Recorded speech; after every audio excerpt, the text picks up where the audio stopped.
আসসালামু আলাইকুম। শুরু করছি আমৃত্যু ভালোবাসি তোকে উপন্যাসের ৫৯তম পর্ব। লিখেছেন সালমা চৌধুরী। আমি আপনাদের সাথে আছি ফারহিনা।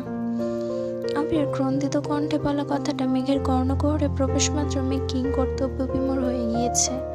মেঘের বুক ধড়ফড় করছে, গাত্র জুড়ে রক্ত সঞ্চালন তীব্র থেকেও তীব্রতর হতে শুরু করেছে। বুকের বাম প্রকোষ্ঠে আবদ্ধ হৃৎপিণ্ডে বোধক নাভিশ্বাস অনুভূত হচ্ছে। আবির ভাইয়ের সংগুপ্ত প্রণয়ের অনলে বারংবার আহত হওয়া মেয়েটার হৃদয় আজ আবিরের আর্তনাদে সম্পূর্ণ তছনছ হয়ে গিয়েছে। ভীতিকর অযাচিত পরিস্থিতি সামলানোর অনুমাত্র সামর্থ্য মেঘের নেই। মেঘ ক্ষুদ্র আলোতে আশ্চর্য নয়নে চেয়ে আছে আবিরের পরিশ্রান্ত দৃষ্টতায়। আবিরের হাতে থাকা মেঘের হাতটা থরথর করে কাঁপছে। ক্ষণিকের ব্যবধানে মেঘের অক্ষিপট ভিজে এসেছে। আবির ভাই সরি বলেছেন, কিন্তু কেন? চোখের সামনে ঘটে সবকিছু অবিশ্বাস মনে হচ্ছে। কাঙ্ক্ষিত ব্যক্তির মুখে অনাকাঙ্ক্ষিত শব্দ অপসারণ করতে মেঘে নিজের সাথে নিজেকে প্রভূত বিগ্রহ করতে হয়েছে। মনের আস্তিনে টালমাটাল হাল সামলে মেঘ ভয়ার্ত গলায় জানতে চাইল, আপনার কি হয়েছে? কান্নার তোপে আবিরের কপালের পাশে শিরা উপশিরাগুলো দপদপ করছে। রক্তবর্ণের আঁখি যুগল আরো বেশি রক্তাভ হয়ে গিয়েছে। আবিরের লাগামহীন ক্রন্দনের সমাপ্তি রেশমাত্র নেই। মেঘের চোখ ছলছল করছে, দুহাতে বরফের ন্যায় ঠান্ডা হয়ে যাচ্ছে। বুকের ভেতর ঘনীভূত নবশ্চর সরিয়ে দীর্ঘশ্বাস ছেড়ে মেঘ ভেজা কণ্ঠে আবারও প্রশ্ন করল, আবির ভাই আপনি কাঁদছেন কেন? আবির ঢঙ্কিলে মুখ তুলে মেঘের অভিমুখে চাইল। আবিরের চোখ মুখের ধরন অত্যন্ত গুরুগম্ভীর, চেহারায় বিন্দুমাত্র লাবণ্য নেই। মেঘের তুষারের মতন ঠান্ডা দুহাত আবিরের অতর্কিতে নিজের গালে রাখল। সহসা আবিরের চওড়া দুহাত দিয়ে মেঘের ছোট ছোট হাতকে সম্পূর্ণ ঢেকে ফেলেছে। আবিরের গালের খোঁচা খোঁচা দাড়ি, সেই সাথে গাল বেয়ে গড়িয়ে পড়া নোনা জলের স্পর্শে মেঘের সর্বাঙ্গ শীতল হাওয়া বয়ে যাচ্ছে। প্রণয়ের পূর্ণতা পাওয়ার শানিত আক্ষেপে যে ধ্বংসের খেলায় নেমেছিল, সেই ধ্বংসলীলা প্রতিনিয়ত বধ করছে মেঘের নিষ্কুল হৃদয়কে। মনের গহীনে 1 বছরে আত্মগোপনে মন্থর হয়ে বেড়ে ওঠা অভিমানের ভাবগুলো আজ আবিরের নিগূঢ় সংস্পর্শে অনুযোগে রূপ নিতে উঠে পড়ে লেগেছে। নিদারুণ ভীতিপ্রদ পরিস্থিতিতে মেঘ হতবিহ্বল হয়ে আছে। লুকোচুরি প্রেমগুলো মনের অন্তরালে নিথর হয়ে গিয়েছে। আবিরের নীরব দৃষ্টিতে উদ্বেগ স্পষ্ট। আবির আস্তে করে গলা খাকারি দিয়ে অত্যন্ত নমনীয় কণ্ঠে বলল, অপ্রসন্নতায় ঘেরা জনপদে আমি না চাইতো বিশল্যকরণের কবলে পড়ে গিয়েছি। পুঁথিগত শব্দে তোকে বোঝাতে আজ আমি অক্ষম। প্রয়োজনে সমস্ত বিপর্যয় নিরাপদে সয়ে যাব, তবুও ব্যর্থতা সইতে পারবো না। মেঘ শান্ত স্বরে নির্দ্বিধায় বলল, আপনাকে ব্যর্থতা সইতে হবে না। আমি সবসময় দোয়া করি যেন আপনি সবকিছুতে সফল হতে পারেন। আমার বিশ্বাস আপনি সফল হবেন, ইনশাল্লাহ। এবার অন্তত থামুন প্লিজ। আবির ভেজা চোখ মুছেই মুচকি হেসে বলল, তবে যে কাউকে অনেক বেশি সহিষ্ণু হতে হবে? মেঘ উদ্বেগহীন কণ্ঠে জানালো, কারো সহিষ্ণুতায় যদি আপনার সাফল্য অর্জিত হয়, তবে সে আমিও সহিষ্ণু হবে। আবির মেঘের হাতের উপর থেকে নিজের হাত সরিয়ে মলিন হেসে ঠান্ডা কণ্ঠে বলল, অনেক রাত হয়েছে, ঘুমাতে যান এখন। মেঘ চিন্তিত কণ্ঠে শুধালো, আর আপনি? একটু পরেই যাব। মেঘ নিজের ওড়নার এক পাশ টেনে আলতোভাবে আবিরের চোখ মুখ মুছে দিচ্ছে। আবির চোখ বন্ধ করে মেঘের স্নিগ্ধতা অনুভব করছে। এতক্ষণ কান্নার কারণে বুঝতে না পারলেও এখন মেঘের গায়ের গন্ধ আবিরের মত্ত হয়ে যাচ্ছে। মায়াবতীকে ছুটে যাওয়ার উন্মাদনা আঁকড়ে ধরছে আবিরকে। হৃদয়ের ক্ষত প্রতিহত করার ক্ষমতা আবিরের থাকলেও মেঘের প্রতি অগাধ অনুরক্তি লুকিয়ে রাখার সামর্থ্য আবিরের নেই। মেঘের অনাবশ্যক যত্নে আবিরের বুকে অদ্ভুত শিহরণ জাগছে। আবিরের মনে মেঘকে নিয়ে সর্বদাই সংশয় কাজ করে। মেঘ যেদিন আবিরের চোখে চোখ রেখে আবিরের অনুভূতি জানতে চাইবে, সেদিনই আবিরের সবকিছু ছাড়কার হয়ে যাবে। কারণ ওই চোখে চোখ রেখে আবির কখনো মিথ্যে বলতে পারবে না। অন্যদিকে নিজেকে নিজে কথা দিয়েছে, মেঘকে প্রতিশ্রুতি দিব না, বউ করে নিজের অঢেল ভালোবাসার সম্যক প্রমাণ দিব। মেঘের কান্না চিরতরে মুছে দেওয়ার প্রতিজ্ঞা করেছে। সেসব কিছু ভেবে বারংবার আহত হয় আবির। মেঘকে সম্পূর্ণ নিজের করে নিতে পারছে না। পরিবার নামক বেড়াজালে বাঁধা পড়ে আছে। এদিকে মেঘের কান্না কমার বিপরীতে দিনকে দিন বেড়েই চলেছে। আবির প্রতিনিয়ত নিজেকে দায়ী করছে, আর অন্তরের উত্তাপে নিজেই ঝলসে যাচ্ছে। মেঘ আবিরের চোখ মুখ মুছে শীতল কণ্ঠে বলল, আমাকে রুম পর্যন্ত দিয়ে আসুন। আবির ভ্রুকুচকে ক্ষীণস্বরে বলল, আসছিলেন কিভাবে? মেঘ চট করে বলে ফেলল, যেভাবেই আসি না কেন তাতে আপনার কি, এখন আমাকে দিয়ে আসবেন চলুন। আবির আর চোখে মেঘের পানে তাকালো। ক্ষুদ্র আলোতেও মেয়েটার ক্রোধিত মুখশ্রী জলজল করছে। আবির মৃদু হাসলো। আবিরের হাসি দেখে মেঘ হতাশ হয়ে ভারী নিঃশ্বাস ছেড়ে আকুল কণ্ঠে বিড়বিড় করে বলল, ওই যে দেখুন, দরজায় দাঁড়িয়ে তানারা আমাকে দেখে কেমন করে হাসছে। মেঘের আজগুবি কথা শুনে আবির না হেসে থাকতে পারল না। অকস্মাৎ জোরে শব্দ করে হাসতে শুরু করেছে। আবিরের মুখে হাসি ফোটাতে পেরেছে বলে মেঘ আহ্লাদে গলে যাচ্ছে। আবিরের হাস্যোজ্জ্বল চেহারায় অপলক দৃষ্টিতে তাকিয়ে মনে মনে আওড়ালো, আপনি যতবার নিরাশ হবেন আমি ঠিক ততবার আপনার মনের আশার আলো জ্বালাবো। আমৃত্যু আপনার পাশে হয়তো সে ছায়া হয়ে থাকবো। আবেগে আপ্লুত মেঘের রঙিন দৃষ্টতায় অন্ধকার মুহূর্তে সরে গিয়েছে। রং বেরঙের স্বপ্নে জেগে উঠেছে মনের আঙিনা। আবিরের নজর মেঘের দিকে পড়তে জিভ দিয়ে ঠোঁট ভিজিয়ে ভ্রু নাচালো। মেঘ লজ্জায় চিবুক নামিয়ে বিড়বিড় করে বলল, আপনার হৃদয়ে অনুভূতির সমাপ্তির পূর্বে নবরূপে সৃজন করব তৃপ্তির নিকেতন। আবির বসা থেকে দাঁড়িয়ে মোলায়েম কণ্ঠে বলল, ম্যাম চলুন। আবির হাঁটছে, মেঘ আবিরের পিছু পিছু হাঁটছে। কিছুটা আলোকিত ছাদ পেরিয়ে দরজার কাছে আসতে মেঘ চোখে অন্ধকার দেখছে। হঠাৎ মনে পড়ে গেল, সত্যি সত্যি যদি তানারা এখানে থাকে। মেঘ ভয়ে আবিরের শার্ট খামচে ধরেছে। মেঘের অধীরতা বুঝতে পেরে আবির একটু থেমে মেঘের পিঠ পেরিয়ে অন্য পাশে কাঁধে আলতোভাবে হাত রেখেছে। অকস্মাৎ মেঘ চিৎকার দিয়ে উঠেছে, আ! আবির তড়িৎ বেগে মেঘের মুখ চেপে শক্ত কণ্ঠে বলল, আরে পাগল, আমি ধরেছি, তানারা ধরেনি।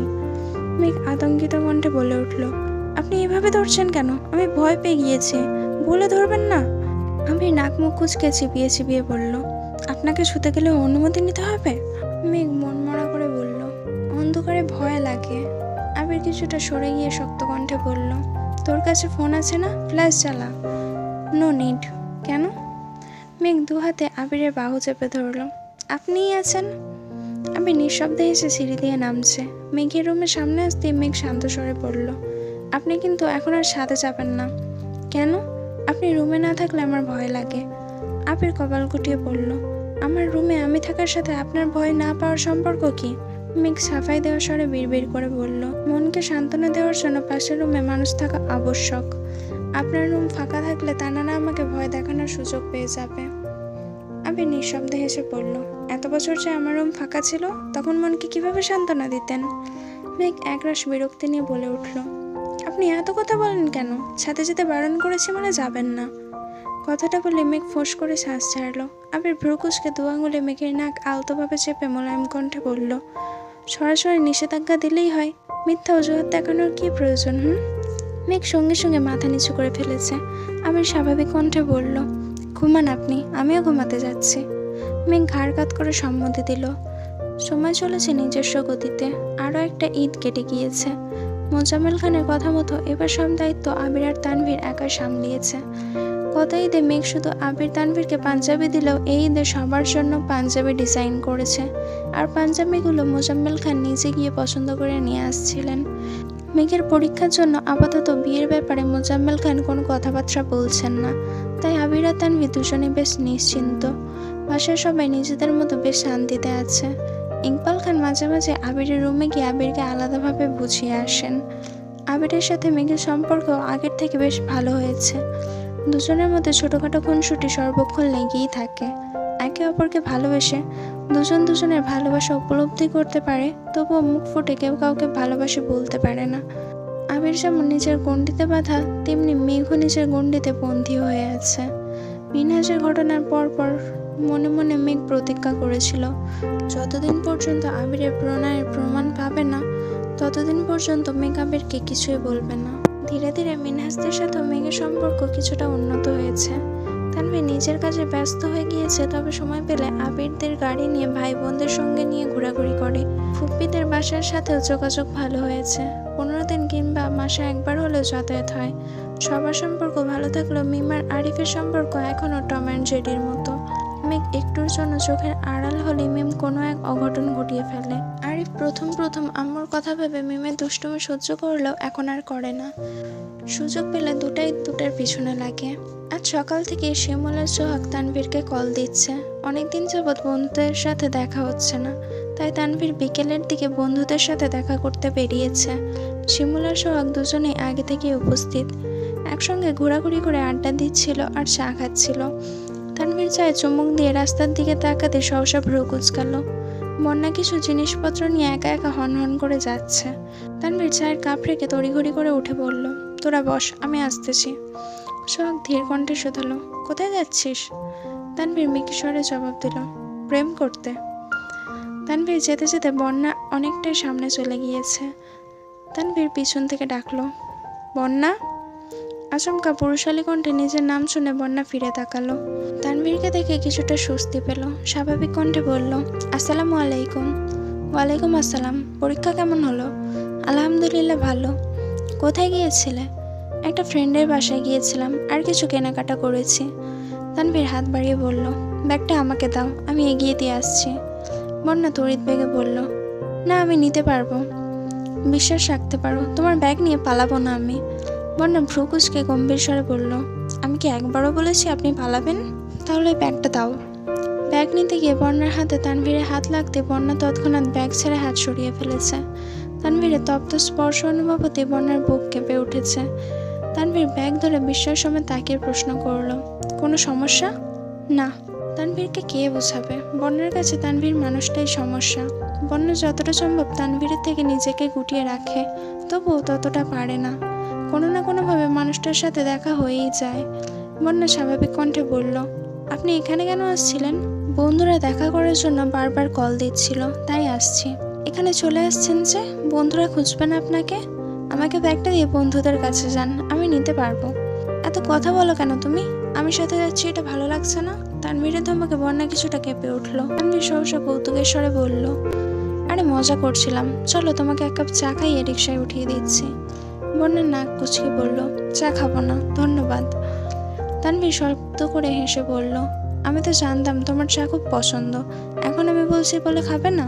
বন্যা কিছুটা উদ্বেল কণ্ঠে শোধালো, আপনাকে কে বলেছে? মেঘ? সেটা তুমি জেনে কি করবা? খাবে কিনা বলো। বন্যা আস্তে করে বলল, ঠিক আছে। অনেকটা সামনে গিয়ে রাস্তার পাশে একটা চায়ের দোকানে দুজনে চা খেতে দাঁড়িয়েছে। আশেপাশে তেমন মানুষজন নেই। চায়ের দোকানে 4-5 জন লোক চা খাচ্ছে, যার মধ্যে 2 জন সিগারেট টানছে। বন্যা গোল গোল চোখে সেই লোকদের দিকে তাকিয়ে আছে। তাদের হাবভাব থেকে বন্যার ভ্রুযুগল আরও কুঁচকে আসে। তানভীর সেই দৃশ্য দেখে বলল, তুমি বরং এই পাশে দাঁড়াও, তাহলে ধোঁয়া আসবে না। বন্যা অতর্কিতে তানভীরের পানে তাকালো। কিছু একটা জিজ্ঞেস করতে গিয়েও থেমে গেল। তানভীর তপ্ত স্বরে বলল, কিছু বলবে? বন্যা এপাশ ওপাশ মাথা নেড়ে না করলো। তানভীর পুনরায় প্রশ্ন করলো, তুমি কি কোনো কারণে আপসেট? বন্যা চোখ তুলে তাকালো, তবে কিছু বলল না। বন্যা রাস্তার দিকে মুখ করে দাঁড়ানো, আর তানভীর রাস্তার পাশে দাঁড়ানো। এদিকে সচরাচর গাড়ি চলাচল করে না। হঠাৎ 2-1টা গাড়ি আসে। বন্যার সঙ্গে সরাসরি চোখাচোখি হতে তানভীর বন্যার মাদকের ন্যায় চোখের গহীনে ডুবে গিয়েছে। আশেপাশে বলে নীরের দৃষ্টিতে বন্যাকে দেখছে। আচমকা বন্যা এগিয়ে এসে তানভীরের পেট বরাবর শার্ট আঁকড়ে ধরে শক্ত করে টান দিতে তানভীর বেসামাল হয়ে বন্যার সঙ্গে ধাক্কা খেল। তানভীরের ঘোর কাটতে খেয়াল করলো একটা পিকআপ নিয়ন্ত্রণহীন হয়ে তানভীরের পাশ কেটে স্পিডে চলে গিয়েছে। তানভীর সঙ্গে সঙ্গে আশেপাশে দেখলো। এদিকে বন্যার 2 হাত এখনো তানভীরের পেটে। কয়েক মুহূর্তে তানভীর স্বাভাবিক হলো। বন্যার স্পর্শ অনুভব করা মাত্রই তানভীর সারা শরীরে ঝাঁকুনি দিয়ে উঠেছে। নিজেকে সামলে তানভীর সঙ্গে সঙ্গে সরে দাঁড়িয়েছে। বন্যার আগে ফুঁসতে ফুঁসতে বলল, আপনাকে এতবার ডাকলাম, কথা কি কানে যায়নি? তানভীর বন্যার ক্রোধিত চোখ মুখ দেখে মৃদু হাসলো। তানভীরের মস্তিষ্ক এখনো বন্যার স্পর্শ অনুভবে মেতে আছে। কি হয়েছে বা কি হতে যাচ্ছিল এসবে তানভীরের বিশেষ মনোযোগ নেই। তানভীরের ঠোঁটে হাসি থেকে বন্যার মেজাজ আরো বেশি খারাপ হলো। রাগে কটমট করে বলল, আপনি হাসতেছেন? এখন যদি গাড়িটা আপনার উপর দিয়ে যেত তখন কি হতো? তানভীর মৃদু স্বরে বলল, জানি না। বন্যা ফের বলে উঠল, রাস্তাঘাটে এভাবেই চলাফেরা করেন? তানভীর কপাল কুটিয়ে প্রশ্ন করল, কিভাবে চলাফেরা করি? অসাবধানতায়। ও। বন্যা ফোঁস করে উঠল, ও কি? আপনার কিছু একটা হয়ে গেলে বাসার অবস্থা কি হতো একবার ভেবেছেন? তানভীর কপাল কুঁচকে বলল, কি হতো? তানভীর দুষ্টুমি বুঝতে পেরে বন্যার আরো বেশি রাগে ফুঁসছে। রাগের কারণে বন্যার ঠোঁট দুটো স্বাভাবিকের তুলনায় বেশি সরু হয়ে গিয়েছে। গোলাপি লিপস্টিকে সরু ওষ্ঠতায় তানভীরের নজর স্থির হয়ে আছে। বন্যার আগে একের পর এক কথা বলছে। তানভীর অবাক লোচনে শুধু ঠোঁটেই চেয়ে আছে। বন্যা অকস্মাৎ বলে উঠল, আমি এখনই মেঘকে কল দিয়ে সব বলবো। মেঘের নাম শুনতে তানভীরে এবার টনক নড়ে উঠল। তৎক্ষণাৎ বলল, প্লিজ বনুকে কিছু বলো না। বন্যা ভারী কণ্ঠে বলল, আপনি কতটা কেয়ারলেস এটা তো ওর জানা দরকার। আমি এখনই কল দিচ্ছি। বন্যা মেয়েকে কল দেওয়ার জন্য নাম্বার বের করতে লাগলো। তানভীর বন্যার হাত থেকে ফোন নিয়ে নিজের পকেটে রেখে গম্ভীর কণ্ঠে বলল, আর যাই করো সমস্যা নেই, কিন্তু বনুকে আজকের ঘটনা বলো না প্লিজ। কেন? তানভীর মনে মনে বিড়বিড় করলো, ভাইয়া যদি জানতে পারে আমার জন্য বনু কান্না করেছে, তাহলে সবার রাগ আমার একার উপর ঝাড়বে। ও মা, আমি নাই। তানভীর ঢোক গিলে উষ্ণ স্বরে বলল, বনুকে বললে বাসার সবাই জেনে যাবে। বনু কান্নাকাটি করে নাজেহাল অবস্থা করে ফেলবে, বাসার মানুষের বকাও খেতে হবে। বন্যা চাপা স্বরে বলল, মেঘকে খুব ভালোবাসেন তাই না? তানভীর কপাল কুঁচকে মৃদু হেসে জবাব দিল, হ্যাঁ খুব ভালোবাসি। তানভীর মনে মনে আওড়ালো, বনুর বেস্ট ফ্রেন্ডকেও খুব ভালোবাসি। বন্যা ধীর কণ্ঠে বলল, মেঘও আপনাকে অনেক ভালোবাসে। ওর জন্য আর বাসার সবার জন্য হলেও একটু সাবধানে চলাফেরা করবেন। আপনার একটু উদাসীনতায় পুরো পরিবারকে কাঁদতে হবে, তাই প্লিজ সাবধানে চলাফেরা করবেন। তানভীর নিঃশব্দ দৃষ্টিতে তাকিয়ে মোলায়েম কণ্ঠে বলল, ইনশাল্লাহ চেষ্টা করব। চায়ের দোকানের মামা কোথায় চলে গিয়েছিলেন? এতক্ষণে কোথা থেকে এসে হাজির হয়ে জিজ্ঞেস করলেন, মামা আপনাদের কি চা দিব? তানভীর উচ্চস্বরে বলল, একটা আদা চা আর একটা লেবু চা। লেবু চাতে চিনি একটু বেশি দিবেন। বন্যা অবাক চোখে তাকিয়ে প্রশ্ন করলো, আপনি কিভাবে জানেন আমি লেবু চা খাই আর চিনি বেশি খাই? তানভীর আর চোখে আকাশের পানে তাকিয়ে অকস্মাৎ বলে উঠল, ঠিকই তো, আমি কিভাবে জানি? বন্যা গম্ভীর কণ্ঠে বলল, প্রশ্নটা আমি আপনাকে করেছি। তানভীর মেকি স্বরে বলল, উত্তর ভাবতে সময় দিবে তো নাকি? বন্যা তানভীরের হাব ভাব দেখে প্রখর তপ্ত স্বরে বলল, থাক আর উত্তর দিতে হবে না, বাঁচা গেল। বন্যা সূক্ষ্ম নেত্রে তাকালো, ততক্ষণে তানভীর চা আনতে চলে গিয়েছে। চা খেতে খেতে বন্যা বেশ কয়েকবার তানভীরের দিকে তাকিয়েছে। তানভীর সেটা বুঝতে পেরে আগে থেকে সাবধান হয়ে গিয়েছে। চা খাওয়া শেষে চায়ের বিল দিয়ে কিছুটা সামনে গিয়ে বন্যাকে একটা রিকশায় উঠিয়ে দিল। যাওয়ার আগে পকেট থেকে বন্যার ফোনটা বের করে দিতে দিতে আবারও বলল, প্লিজ বনুকে কিছু বলো না। তানভীর আবারও সোহাগদের কাছে গেল। খানবাড়িতে আজ মেঘ আর মিমের হই হুল্লোড়ে মেতেছে। গতকালই মেঘেদের প্রথম বর্ষের ফাইনাল পরীক্ষা শেষ হয়েছে, প্র্যাকটিক্যাল এখনও বাকি। তবে প্র্যাকটিক্যাল নিয়ে মেঘের তেমন কোনো টেনশনই নেই, কারণ তামিম আর মিনহাস দুজনে মেঘার বন্যার প্র্যাকটিক্যালের সম্পূর্ণ দায়িত্ব নিয়েছে। যদিও দায়িত্বটা আবিরের থেকে মাফ পাওয়ার জন্যই নিয়েছে। মেঘ বন্যা সেসব কিছু জানে না। পরীক্ষা শেষ হওয়ার খুশিতে মেঘ আজ রাতের বেলায় বাসার মানুষদের রান্না করে খাওয়াবে। রান্না ভালো হলে পরবর্তী অন্য একদিন ফুপ্পিদেরও দাওয়াত দিবে। বিকেলের দিকে মেঘ আবিরের নাম্বারে কল দিল। আবির কল রিসিভ করে মোলায়েম কণ্ঠে বলল, বলুন। মেঘ ভ্রু কুঁচকে বলল, আপনি আমাকে সবসময় আপনি বলে সম্বোধন করেন কেন? ভালো লাগে তাই। মেঘ চাপা স্বরে বলল, সেসব বাদ দেন, রাতে কি খাবেন বলুন। মেঘের কথা শুনে আবির নিঃশব্দে এসে রাকিবের দিকে তাকালো। রাকিব আস্তে করে বলল, কি হয়েছে?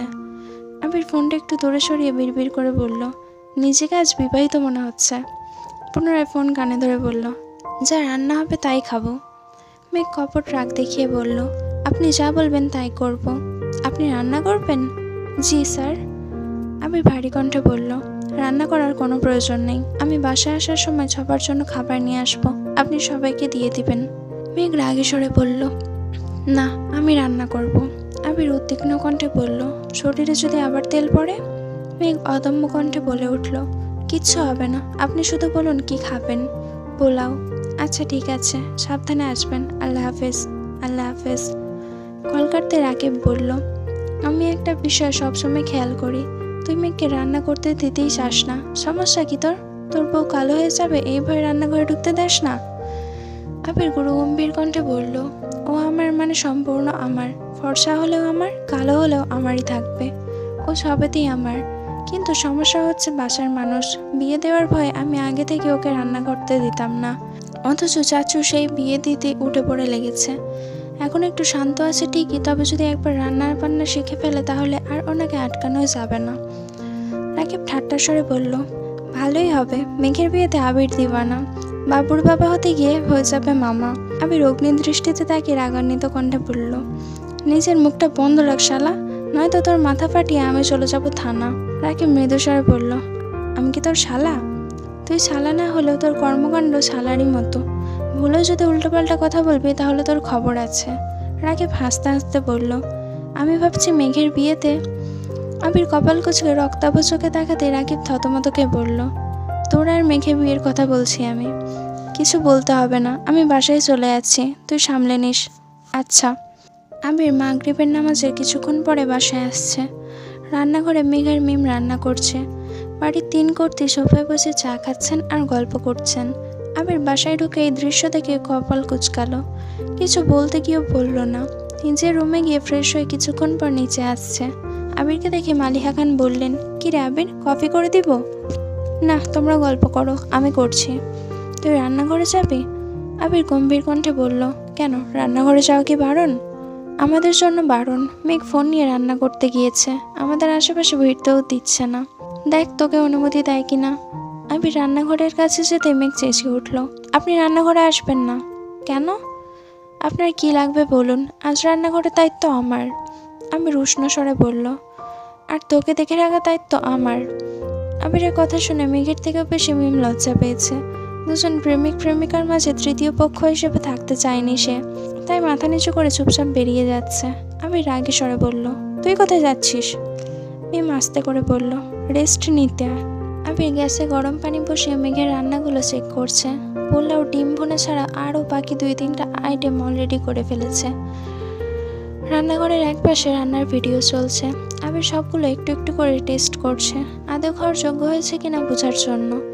মেঘকে রান্না করতে দিতে চায় না ঠিকই, কিন্তু রান্না করার পর সেই রান্না কেউ মুখে তুলতে না পারলে এটা আবিরের জন্য অপমানজনক বিষয়। সবগুলো চেক করে আবির টুকটাক বলে দিচ্ছে। পরিশেষে পোলাও মুখে দিয়ে আবির থ হয়ে গিয়েছে। মেঘ আহাম্মকের মতো আবিরকে দেখছে। আবির কোনোরকম গিলে ধীর কণ্ঠে শোধালো, লবণ দেসনি? না। কেন? রেসিপিতে লবণ দেয়নি তারা? দিয়েছিল। তাহলে তুই দেসনি কেন?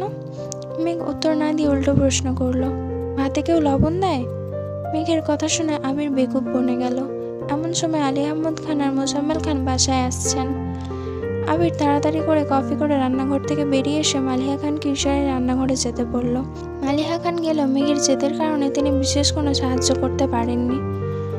ঘণ্টাখানেক পর সবাই খাবার টেবিলে বসেছে। মেঘ আজ নিজের হাতে সবাইকে খেতে দিচ্ছে। মালিহা খান দাঁড়িয়ে বলে দিচ্ছেন কোনটাতে লবণ কম হয়েছে, কোনটাতে বেশি হয়েছে। আবির আর তানভীর মিটিমিটি হাসছে। মোজাম্মেল খানের নজরে পড়তে ফোঁস করে বলে উঠলেন, এত হাসাহাসি করো না, তোমরা যাও, এতগুলো আইটেম রান্না করে নিয়ে আসো, তারপর দেখি কেমন হয়। তানভীর ঠোঁট বেঁকিয়ে বলল, আমরা সেজন্য হাসছি না, আপনি যে অবস্থায় বোনকে বিয়ে দেওয়ার কথা ভাবেন তার জন্য হাসছি। মোজাম্মেল খান গুরুগম্ভীর কণ্ঠে বলে উঠলেন, এমন বাড়িতে মেয়ের বিয়ে দেবো যেখানে আমার মেয়েকে রাঁধুনি নয় রাজরানী হয়ে থাকতে হবে। তানভীর মাথা নিচু করে মনে মনে আওড়ালো, আর সেটাই খান বাড়ি, এখানেই আমার বোন রাজরানী হয়ে থাকবে, অথচ আপনি বুঝতেই পারছেন না।